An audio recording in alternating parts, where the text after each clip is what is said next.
Hey, welcome back to the Signature Movement. It's your girl Tanya D. Floyd. I didn't plan on doing this video. I'm trying to get these kids ready so we can go grocery shopping. But my grandson's shirt came and I needed to make a point about how I learned something accidentally.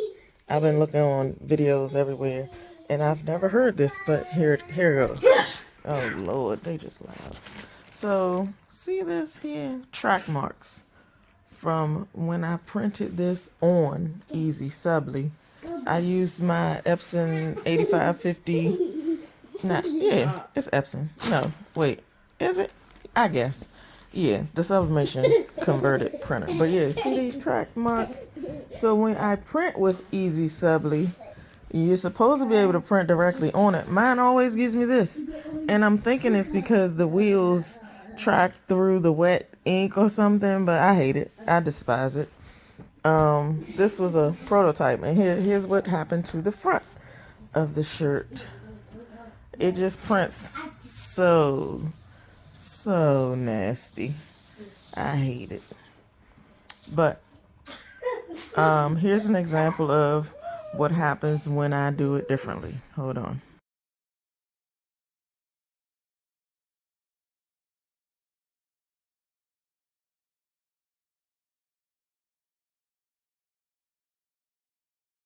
Okay, so things I'm learning about sublimation.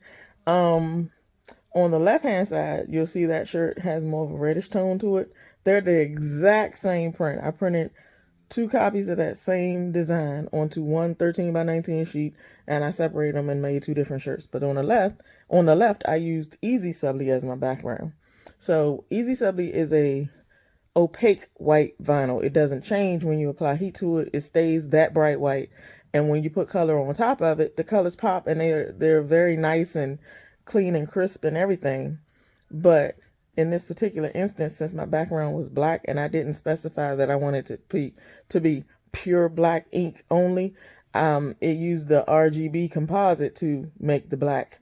So you can see more clearly all the colors that were used in creating the black that I made the design with. If you use Adobe Illustrator, I noticed, you can choose what kind of black you want, and you can alienate that red and green stuff and just have black, right? But I wasn't using that, so it just printed the composite black.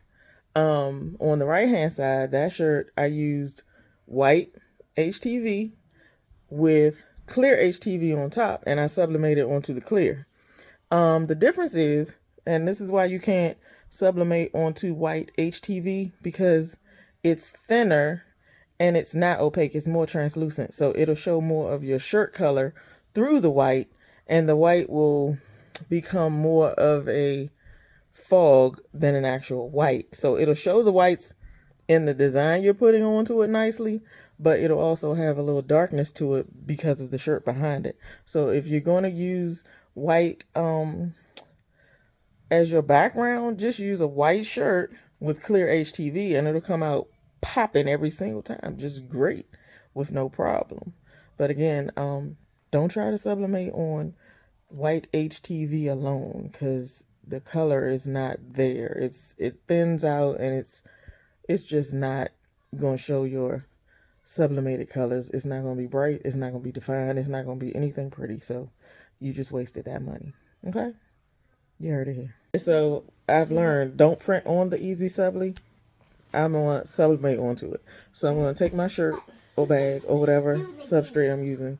I'm going to put my Easy Subly, after I've cut it to the right shape and dimensions and everything, put it on my item, heat press it for about 10 seconds, maybe 5. 5 might do it. I use 380 for 40 seconds for sublimation. So a couple of seconds to heat that subly up and stick it to the whatever you're using, and then put your sublimation. I use A-sub paper. Put your sublimation paper, your design down onto the Easy Subly, onto the other thing that's already stuck to, and then go for 40 seconds at 380, or play with it depending on your heat press or whatever, and then boom, it comes out great.